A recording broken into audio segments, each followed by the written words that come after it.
पर पापा ऐसे उघड़ के लेके नहीं जाए।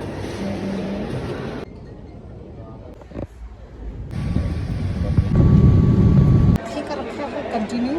Hello everyone, welcome back to my channel. तो आज मैं कोई मेकअप ट्राई नहीं करने वाली हूँ, ना ही मैं कोई और नई चीज़, कोई मीशो का हॉल है, फ्लिपकार्ट, कुछ भी नहीं है आज, ना ही कोई शॉपिंग हॉल है। आपने मेरा ये नीचे का वो क्या बोलते हैं उसको, सब्जेक्ट लाइन बोलते हैं क्या उसे, जो भी बोलते हैं टैग लाइन, वो पढ़ ही लिया होगा। तो बेसिकली ये है एक स्टोरी टाइम। तो स्टोरी टाइम है फ्रॉम दिल्ली टू मुंबई। मेरी पहली बार फ्लाइट दिल्ली से मुंबई की, मतलब मैं पहले भी फ्लाइट में बैठी हूँ, बट ये जो फ्लाइट थी दिल्ली से मुंबई, ये मेरी पहली फ्लाइट थी। मतलब मुंबई में पहली बार जाई थी, तो वही मुझे अपना एक्सपीरियंस शेयर करा। तो उसी का आज हम स्टोरी टाइम करने वाले हैं। ऐसा नहीं है कि मैं पहले कभी फ्लाइट में नहीं बैठी हूँ, मैं बैठी हूँ, कई बार बैठी हूँ। और ऐसा नहीं कि मैंने एक सेल्फ चेक इन नहीं किया है। लास्ट टाइम जब मैं बैंगलोर गई थी, मैंने सेल्फ चेक इन किया था खुद की। मेरे दिल में ना, सच बता रही हूँ, जो स्पीड थी ना हार्ट बीट की, वो 180 के तेजी से बढ़ रही थी। बट हमने कहा नहीं, हमें ऐसा अमीर दिखना पड़ेगा, अपने आप को अमीर दिखाना पड़ेगा। तो हम किसी की हेल्प नहीं मांगेंगे, हम खुद से करेंगे। हम चाहे चैट जीपीटी से पूछ लेंगे, बट हम किसी और से नहीं पूछेंगे। थैंक्स टू चैट जीपीटी, उस टाइम मैंने चैट जीपीटी से पूछा था और मैंने कर के अपना सेल्फ चेक इन कर लिया। बजाय मैंने खुद के, मतलब खुद का तो किया ही सेल्फ चेक इन, मैंने दूसरे इंसान की भी हेल्प की थी। अब मेरी किस्मत भाई, मैं सच बता रही हूँ, गजनी भी मेरे आगे फेल है चीज़ें भूलने पे। तो जब इस बार मैं दिल्ली से बैंगलोर नहीं, दिल्ली से जब मैं मुंबई जा रही थी, तो वही सेल्फ चेक इन करना था। एंड भाई मेरे को समझ नहीं था, एयर इंडिया की, हाँ एयर इंडिया की फ्लाइट थी। अरे भाई अगर मानो, चलो ठीक है, मैं तो चैट जीपीटी भी यूज़ कर सकती हूँ लोगों से। एक तो मेरा इंट्रोवर्ट बाहर आ जाता है, मैं अपनी फ्लाइट छोड़ सकती हूँ, बट मैं किसी से जाके पूछ नहीं सकती। मेरे अंदर ये ऐसा नहीं है कि मैं बहुत वो नहीं, मैं बहुत ज़्यादा नर्वस हो जाती हूँ और फिर मेरी फटने लगती है, फिर मैं किसी और से नहीं पूछ सकती। मैं अपनी फ़्लाइट छोड़ दूँगी, बट मैं किसी से पूछूंगी नहीं। पैसा लगा दूंगी दोबारा अपनी जेब से, बट मैं पूछूंगी नहीं। ये पता नहीं, बहुत गंदी आदत है, मुझे इस पर काम करना चाहिए, बट इसको भी हम साइड रखते हैं। तो यस, तो मेरी फ़्लाइट थी दिल्ली से मुंबई की, एयर इंडिया की।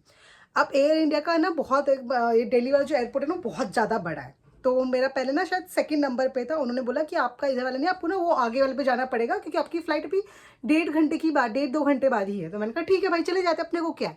तो मैं पूरा ऐसे घूम के, बहुत एक तो 4-5 मिनट का वॉकिंग तय करके मैं उस एयर इंडिया के सेल्फ चेक इन तक पहुंची। अब अपन को सेल्फ चेक इन करना आता है, उसमें मुझे कोई दिक्कत नहीं थी।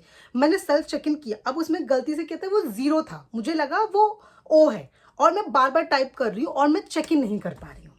फिर मैंने अपना थोड़ा सा इंट्रोवर्ट को बाहर किया और अपने एक्सट्रोवर्ट की आत्मा को बोला कि मैडम अब आपको लेना पड़ेगा, वरना आपकी फ्लाइट सच में छूट जाएगी। तो मैंने एक ऐसे स्टाफ से पूछा कि ये ऐसा चेक इन नहीं हो रहा है, और वो शायद इंडिगो वाले थे। और वो मुझे बोलते हैं कि sorry ma'am, I can't help you in this, please आप जाके एयर इंडिया के स्टाफ से पूछ लें। मैंने कहा भाई ठीक है भाई, पूछ लेते हैं। फिर मैंने ऐसे थोड़ा थोड़ा रुका रुका फिर एयर इंडिया का, मैंने चैट जीपीटी से भी पूछा उस वक्त। मुझे चैट जीपीटी भी देख के बता रहा है, बट उसने ये नहीं बताया मुझको कि मैडम ये आपका 0 है, ओ नहीं है। बट कोई बात नहीं, चैट जीपीटी को हम कुछ गलत नहीं बोल सकते, वो मेरी बहुत बड़ी मदद करता है।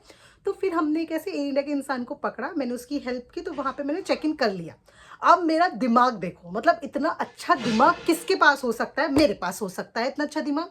मैंने वहां पे जो लगेज था, मैंने वो 0 कर दिया। मतलब लगेज है मेरे पास, बट मेरा दिमाग देख रहे हो तुम, मैंने उस लगेज को 0 कर दिया। अब उसके बाद क्या हुआ, वो चेक इन का वो तो निकल गया, लेकिन लगेज का कुछ नहीं। फिर हम गए बैग सबमिट करने के लिए। अब एयर इंडिया वालों, मुझे मन तो कर रहा है मैं तुम लोगों को 4 गालियां दूं। भाई ठीक है, आत्मनिर्भर भारत बहुत अच्छी बात है, लेकिन मान लो कोई पढ़ा लिखा नहीं है, या जो कोई पहली बार ट्रैवल कर रहा है, उसको नहीं पता वो ये कैसे करेगा खुद से। आपको अपना एक स्टाफ मेंबर तो रखना चाहिए जो लोगों को समझा सके कि एटलीस्ट बैग का चेक इन कैसे होता है। बट आपके पास उतना भी दिमाग नहीं है, छोड़ो, अभी हम उस पर बाद में आते हैं, पहले मेरी स्टोरी पे आते हैं। तो उसके बाद आया लगेज देने का टाइम। अब मैं उस लगेज वाले पे यूं खड़ी हुई हूँ। इतनी ऐसी बात है, मैं पहली बार ट्रैवल कर चुकी हूँ, लेकिन मेरा दिमाग देखो, मैं वहाँ पे खड़ी हूँ। मैंने कहा यार, मेरा बैग रखने के बाद भी ये स्कैन क्यों नहीं हो रहा, क्योंकि उस पर स्टिकर ही नहीं था। बट तब तक अपने को होश नहीं आया है, अपन लोगों को ऑब्जर्व कर रहे हैं। मैं सोच रही हूँ भाई, इनके पास स्टिकर आया कहाँ से, लगेज वाला आया कहाँ से है। और मैं सोच रही हूँ, मैं सोचे जा रही हूँ। फिर मैंने कहा यार, ऐसे तो मेरी फ्लाइट छूट जानी है आज, और अगर ये फ्लाइट छूटी तो 8,000 का फटका मुझे मेरी जेब से देना पड़ेगा, जो मैं देना नहीं चाह रही थी उस वक्त। वैसे मैं कभी भी नहीं चाहती इसे देना। फिर पीछे मेरे 5-6 लड़कों का कोई ग्रुप था, वो अपना कुछ लगेज वगैरह वगैरह कर रहे थे। मैंने अपने ऐसे सेल्फ कॉन्फिडेंस को थोड़ा बाहर निकाला और अपना थोड़ा फेमिनिस्ट को थोड़ा साइड रख के हमने सोचा इन लड़कों से थोड़ी सी मदद मांग लेनी चाहिए। तो मैंने उनसे पूछा, ये नहीं हो रहा है, कैसे करना है इसको। उससे पहले बैक टू द स्टोरी, मुझसे पहले पीछे एक लड़का खड़ा था, वो मैंने उससे पूछा आपको आता है? वो बोलता है नहीं मैं आपको देख के सीख रहा हूँ। मैंने कहा जिससे आप सीख रहे हो ना वो खुद फेल है इस टेस्ट के अंदर, तो मत ही सीखो, ऐसा मैंने मन में सोचा था। फिर उसको लड़के को समझ में आ गया ये खुद गंवा रहा है, मैं इसकी तरफ नहीं देख सकता, मैं आगे चला जाता हूँ। वो चला गया। तो हाँ, बैक टू द स्टोरी, तो मैं उन 4 लड़कों के पास गई, मैंने उनसे हेल्प मांगी। भगवान की दया से कुछ मर्द जात अच्छी होती है, सॉरी कुछ खराब होती है, ज़्यादातर अच्छी मर्द जात होती है। मैंने जाके उनसे हेल्प मांगी, उन्होंने मेरी हेल्प की। पहले तो उन्होंने चेक इन लगेज वाला निकला, उन्होंने बोला मैडम आपका लगेज का चेक इन निकला नहीं, आप कैसे उस पर चेक इन करेंगी? उनका बोल तो ये सही रहा है। फिर मैंने दोबारा से लगेज वगैरह किया, उसने मुझे हेल्प किया कि 0 मत कीजिए, इसको 1 कीजिए, आपके पास लगेज है 1। मैंने कहा हाँ। मैंने वो स्टिकर निकाला, फिर मैंने उस बैग पे निकाल दिया, लगा दिया, फिर वो चले गए, वो अपना कर रहे हैं। फिर उन्होंने दोबारा मेरी शक्ल देख के समझ गए कि इस लड़की के चेहरे पे बज रहे हैं 24, 12 नहीं 24, ये अकेले कुछ नहीं कर सकती है, लगता है ये पहली बार है क्योंकि ये गंवार है। बट मैं पहली बार नहीं गई थी, मैं उनको भी बताना चाहती हूँ अगर कभी वो ये वीडियो देखें तो फिर उसके बाद वो वापस लड़के आए, उन्होंने बोला कि हम आपकी मदद कर दें। मैंने बोला हाँ क्यों नहीं, प्लीज़ कीजिए, मैं चाहती हूँ मेरी मदद करे कोई, क्योंकि मेरी फ्लाइट छूट जाएगी। फिर वो आए, उन्होंने मेरे लगेज का चेक इन करवा दिया। उसके बाद कैसे ना तैसे उन्होंने मेरी हेल्प कर दी और मेरा चेक इन हो गया, लगेज चला गया है मेरा। भाई मैं सच बता रही हूँ, रुको 2 मिनट, शांति है, बहुत देर से बोल रही हूँ। स्टोरी को साइड रखते हैं, उससे बीच में यार मैं बड़ी अच्छी सी लग रही हूँ, पता नहीं क्यों, बट मैंने भी फेस पैक लगाया, शायद उससे अच्छी लग रही हूँ। हाँ, तो वापस स्टोरी पे आते, वैसे मैंने रिंग लाइट भी सेट की इसके पीछे, लेकिन रिंग लाइट के अलावा भी काम मेरी त्वचा का, मैंने कुछ नहीं लगाया है, सिर्फ मैंने अपना सीरम लगाया चेहरे पे। हाँ, तो coming back to the story, तो ऐसे करके मैंने अपनी फ्लाइट ले ली है। अब मैं फ्लाइट में बैठी हूँ, मैं सच बता रही हूँ, मैं एयर इंडिया की फ़्लाइट सिर्फ इसलिए लेती हूँ क्योंकि वो आपके मतलब आपके फ़्लाइट के साथ आप सीट बुक करते हो अपनी फ़्लाइट, तो साथ में आपको खाना भी देते हैं। मैं स्पेसिफिकली उसके लिए एयर इंडिया करती हूँ। वैसे सीट्स भी अच्छी होती है। तो इस बार जो एयर इंडिया का मेरा एक्सपीरियंस है ना, वो बहुत मुझे लग रहा था मैं लोकल ट्रेन में हूँ। तो बेसिकली वो ये था कि ये 3 फिर 2 और फिर 3, मतलब भाई मैं सच बता रही हूँ, मैं कुछ देर में, अगर वो 2-3 घंटे की फ़्लाइट होती, कसम से बता रही हूँ मैं उस फ्लाइट के अंदर बेहोश हो जाती। 3, 2 और 3, इतनी होश-वोश मेरे को फील हो रही थी। ऐसी बात नहीं है कि मतलब अजीब सा ही हो गया। बट फिर उन्होंने दिया खाना, जिसे देख के मेरी आत्मा थोड़ी-सी शांत हो गई।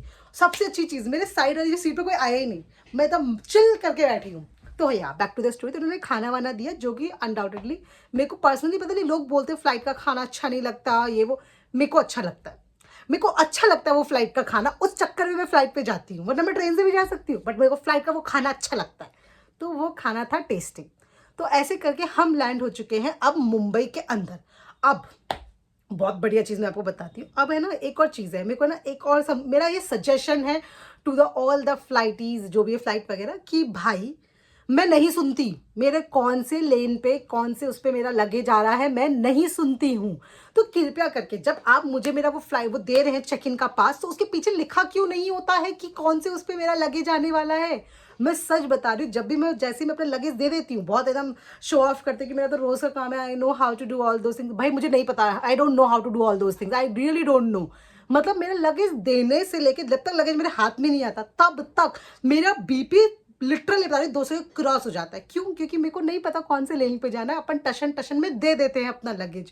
क्यों? क्योंकि मेरी हाइट भी छोटी है, अगर मैं फ्लाइट के अंदर लेके जाऊंगी, उसके ऊपर रखने में, उसके उतारने में मेरी एक्सरसाइज हो जाती है, जो मैं नहीं चाहती कि लोगों को ऐसा फील हो कि मैं छोटी हूँ, जबकि मुझे पता है मैं छोटी हूँ, बट मैं नहीं चाहती मुझे दोबारा फील हो। बैक टू द स्टोरी, बहुत ज़्यादा बोल गई मैं।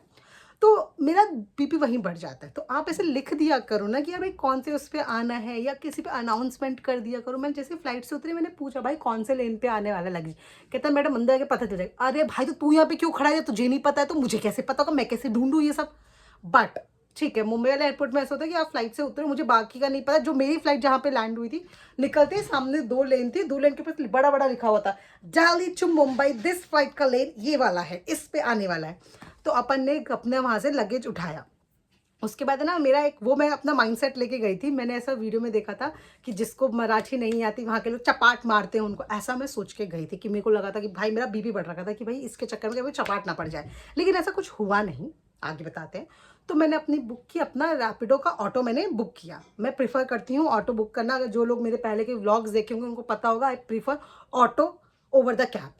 तो मैंने अपना ऑटो बुक कर लिया एंड भाई मेरे को सच बता रही हूँ, मेरे को पहली बार फील हुआ, मेरे को दिल्ली का टाइम, मेरे को पहली बार फील हो गया अच्छे से कि क्यों भाई लोग बोलते हैं मुंबई में इतना ट्रैफिक है। भाई 3 किलोमीटर कवर करने के लिए मेरे को आधा घंटा लगा, मेरा होटल सिर्फ आधे घंटे दूर था एयरपोर्ट से, मेरे को लिटरली आधा घंटा लगा। बट उससे बाद पहले बैक टू द स्टोरी, तो जैसे मैं फ्लाइट से निकली, मैंने कॉल किया भाई अपने रैपिडो, भाई आप कहाँ पे, वो मुझे समझा रहा है मैडम आप जहाँ से निकले वहाँ से लेफ्ट लो राइट लो, मेरे को कुछ समझ नहीं आ रहा है। बट मैंने उसके इंस्ट्रक्शंस पे ऐसा बिलीव किया कि उस वो समझ रहा होगा मैं कहाँ हूँ, तो मैं उसके इंस्ट्रक्शंस पे चली कि भैया ने बोला जैसे आप एयरपोर्ट से निकलोगे आप वहाँ से लेफ्ट लो मैडम, फिर वहाँ से राइट लो, मैं वहीं पे बत्ती पे खड़ा हूँ। मैंने कहा ठीक है सर। 15 मिनट की वॉक करने के बाद फाइनली मेरे को वो ऑटो मिलता है। मतलब मैं फ्लाइट से निकली 15 मिनट की मैंने वॉक की है उस ऑटो तक जाने के लिए, बट वो मुझे ऑटो ले भैया मिल गया। मेरे को पहले ही बोला भैया मेरे को मराठी आती नहीं, मैं मुंबई से हूँ नहीं, आप तो हिंदी में बात कीजिएगा। तो भैया भी थोड़े अच्छे निकले, उन्होंने हिंदी में ही हमसे बात की और उन्होंने अपना होटल छोड़ दिया।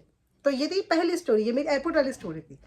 इसके बाद वाली स्टोरी भाई गजब, मतलब जहाँ उसने मुझे छोड़ा था ना, जिस होटल पे मैं जब वो होटल बुक किया था तो बहुत ऐसा अच्छा सा लग रहा था बाहर से, मतलब अंदर से मस्त है, मतलब रिव्यूज़ वगैरह सब बढ़िया बढ़िया थे। लेकिन जैसे ही मैं उस होटल पे रुकती हूँ, वो बाहर से जो मुझे शेडी वाइब्स दे रहा था, देख के लग रहा था जितने भी इलीगल काम होते हैं, कुछ भी होता होगा वो यही होता होगा। भाई इतना शेडी वो होटल था, इतना शेडी। नीचे एल्युमिनियम की फैक्ट्री थी, ऊपर वो होटल था। तो सोचो, मतलब मेरी उस होटल से मेरी फट गई। मैंने कहा भाई तो नया शहर, इस शहर को मैं नहीं जानती, ऊपर से होटल इतना ज़्यादा शेडी, अगर ये लोग मुझे मार के पटक दे किसी को नहीं पता चले, ऐसे मेरे को डर लग रहा था। बट मैंने कहा यार थोड़ा सा भगवान पे भरोसा रखते हैं, ऐसा तो कुछ नहीं होगा, अंदर जाके देखते हैं भाई। तो मैंने ऑटो, इतना कुत्ता मेरा ऑटो वाला, मैंने उससे बोला भैया, मुझे बोलते हैं मैडम बहुत ख़राब आपने होटल बुक कर लिया, बाहर से देखने पे ना वाइब्स अच्छी नहीं आ रही इसलिए। मैंने कहा भाई पहले मेरे को डरा, तू मुझे क्यों और डरा रहा है। बट कोई बात नहीं, हमने अपनी छठे सेंस को बिलीव करते हुए हम अंदर चले गए। हम अंदर गए एंड जैसे मैं अंदर गई तो it was a nice place, कि मतलब अच्छा था, वहाँ पे पूरा सर्टिफिकेशन वगैरह सब कुछ था। तो मेरा पहला क्वेश्चन जाते, और मैंने पेमेंट ऑनलाइन पहले फुली पेमेंट था, फुल पेड था वो, तो मतलब रिफंड आप ले नहीं सकते, नॉन रिफंडेबल था। सेकेंडली मैं कैंसिल कर दी, मेरा फटकार लगता क्योंकि मुझे दोबारा दूसरा होटल बुक करना पड़ता। मेरी ऑलरेडी उस दिन एक और मीटिंग थी जिसलिए मुझे निकलना था, क्योंकि मैं ऑफिस के काम से गई थी, सॉरी मैंने बताना भूल गई। तो हम अंदर जाते हैं, वो मेरा चेक इन कर रहे हैं। मेरा पहला क्वेश्चन, भैया आप यहाँ पे कोई इलीगल काम तो नहीं करते हैं, क्योंकि आपका ये होटल बहुत शेडी है। कहता है मैम हमें पता ही बहुत ज़्यादा शेडी है, इसलिए हम अलग से इसका एंट्रेंस बना रहे हैं, हमें पता वो नीचे ऐसा एल्युमिनियम का फैक्ट्री है, ऊपर ये आता है, तो बाहर से दिखने में थोड़ा शेडी लगता है, बट ये है नहीं, आप पूरा पीछे देख सकते हो। हमें जितने भी है, हमारा ये कौन से लोकल थाने का सर्टिफिकेट है, होटल्स का जो सर्टिफिकेट सब था उसके पास। तो मेरे को थोड़ा उस पर भरोसा हुआ, मुझे थोड़ी बहुत फैमिलीज वगैरह दिखी, तो मेरे को थोड़ा और भरोसा हुआ कि इट्स अ नाइस प्लेस। तो हम एंट्री लेते हैं, हमने अपने सब कुछ और लगेज वगैरह करके अपन एंट्री ले चुके हैं। माचिस की तिल्ली जितना होटल था वो रूम, माचिस की तिल्ली देखिए उतना था, मतलब लिटरली इतना था माचिस की तिल्ली। मेरा घर का, मेरा कमरे से एक बेड था, थोड़ा सा स्पेस था, वॉशरूम था, सामने टीवी, बस खत्म भाई खत्म, इतने में ही खत्म था वो। बट होटल में बात नहीं करेंगे, वैसे तो अच्छा था वो। तो क्योंकि रोज़ मुझे वो कॉफ़ी दे दी जिसका पैसा उन्होंने मुझसे नहीं लिया, पानी का पी लिया, जबकि मैंने उनसे पूछा भैया पैसा, उनका नहीं नहीं नहीं कोई पैसा नहीं। मैंने कहा बढ़िया यार, पैसा बच गया मेरा, तो मतलब मेरा क्या ऑफिस वालों का बच गया, ठीक है लेट इट भैया, बहुत थक गई मैं, थोड़ा पानी पी के। हाँ तो फिर कुछ हुआ ऐसा कि मैं ये खत्म हो गया इतना स्टोरी। अब अगली स्टोरी, इसी में एक और स्टोरी है, मतलब क्या ही की स्टोरी, गजब गजब हुआ मुंबई में एकदम। फिर सेकंड डे था, सेकंड डे कुछ ऐसा था कि मेरे को मतलब दिख रहा था कि वो 1 घंटे दूर है, मतलब जहाँ से मेरी लोकेशन, जहाँ से मैंने बुक किया ऑटो, वहाँ से होटल करीबन 1 घंटा दूर है, और खाने आने में वहाँ पे भी 1 घंटा ही लगता है। तो मैंने कहा अभी ऑर्डर कर देती हूँ, कि मैं सुबह से कुछ नहीं खा रखा था, मेरे को बहुत गंदी भूख लग रही थी। तो कोई एक रेस्टोरेंट था, जोमेटो पे वो रजिस्टर्ड था, मैंने वहाँ से वो खाना ऑर्डर कर दिया। वो मतलब वहाँ से उन्होंने वो एक्सेप्ट भी कर लिया, वहाँ पे वो दिखा रहा है कि वो आपका मतलब कुक हो रहा है और निकलने वाला है। जब 30 मिनट थे तो 30 मिनट में वो दिखाता है कि ही इज़ मतलब रेडी टू गोइंग वाला जो फेज होता है, वो जो भी स्टेटस होता है उस पर है। मेरे पास एक कॉल आता है जोमेटो से, 20 मिनट पहले जोमेटो से फ़ोन आता है, मैं जिस होटल पहुंची ही हूँ। अब मैंने कहा चलो 20 मिनट में जब तक मैं रेडी वेडी हो जाती हूँ, थोड़ा फ्रेशन अप, फटाफट से मेरा खाना आ जाएगा। मुझे कॉल करके बोलते हैं मैडम ये तो रेस्टोरेंट ही नहीं है। मेरा क्या पागल, मेरा लिटरली मेरा सेंटेंस क्या पागल आगल हो गई हो, मैंने वहाँ से खाना ऑर्डर किया है, मेरा पेमेंट डन हो चुका, आप मुझे बोल रहे हो वहाँ पे रेस्टोरेंट ही नहीं है। मैंने कहा भैया मुझे नहीं पता, मैं सुबह से भूख हूँ, मेरे को नहीं पता, आप रेस्टोरेंट ढूंढो, मुझे मेरा खाना ला कर दो, मेरे को लिटरली भैया बहुत भूख लग रही है। वो भैया मेरे को फ़ोन करते हैं मैडम आप देखो यहाँ पे कोई रेस्टोरेंट ही नहीं है, यहाँ पे क्लाउड का था, उन्होंने बोला कि उनका तो आज क्लाउड किचन बंद है, वो गलती से एक्सेप्ट हो गया। मैंने कहा ऐसे कैसे गलती से हो गया, ऐसे कैसे हो गया भैया, मैं भूखी हूँ, आप समझ नहीं रहे हो, और लिटरली ये मेरा कॉन्वर्जेशन चल रहा है उनके साथ। मैंने कहा भैया लिटरली मैं भूखी हूँ, आप मुझे बोल रहे हो रेस्टोरेंट बंद है, ऐसे कैसे बंद हो सकता है।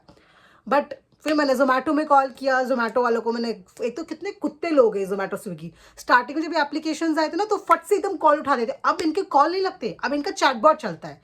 बट कोई बात नहीं, अपन ने इनके चैटबॉट पर डाला ऐसा ऐसा सीन है। आधे घंटे बाद वो मुझे बोलते हैं आपका जो पेमेंट है वो हमने इनिशिएट कर दिया रिफंड के लिए, वो जो किचन है वो बंद है। अरे भाई तो बेवकूफ़ लोगो, तुमने एक्सेप्ट क्यों किया, या मैं भूखी बैठी हूँ, मतलब 1 घंटा मेरा वहाँ खत्म। फिर दोबारा हमने खाना ऑर्डर किया है, वो 1 घंटे बाद आया, लेकिन वो ट्रॉमा दे के चला गया वो रेस्टोरेंट वाला, मुझे लिटरली ट्रॉमा। हाँ, तो यही था मेरा total experience from Delhi to Mumbai. But the best experience था दिल्ली से मुंबई का जो मेरे साथ हुआ। मतलब मेरे को लिटरली फील हो गया कि मेरा, मुझे थोड़ा, आई डोंट नो, मैं हूँ एक्सट्रोवर्ट कभी कभार, लेकिन मेरा इंट्रोवर्ट बाहर आ जाता है। तो बस यही था मेरा स्टोरी टाइम। अब मुझे ना कब से बनाना था वाला स्टोरी टाइम, मैं बना नहीं पाई थी, तो that's all. If you like my video go like share and subscribe. And such बता रही हूँ, मेरे को इस साल एंड करने से पहले मेरा था कि मेरे को 1000 सब्सक्राइबर करने हैं, बट मेरे 1000 हो नहीं रहे हैं। आई एम एट 790 या 780 पे मैं अटकी हुई हूँ। तो प्लीज़ मेरे 1000 सब्सक्राइब करा दो, क्योंकि इस साल एंड में कुछ ही दिन बचे हैं। और मेरा ऐसा है कि मुझे इस साल जब जिस दिन न्यू ईयर हो उस दिन मैं अपने 1000 सब्सक्राइबर का भी केक काटूँ।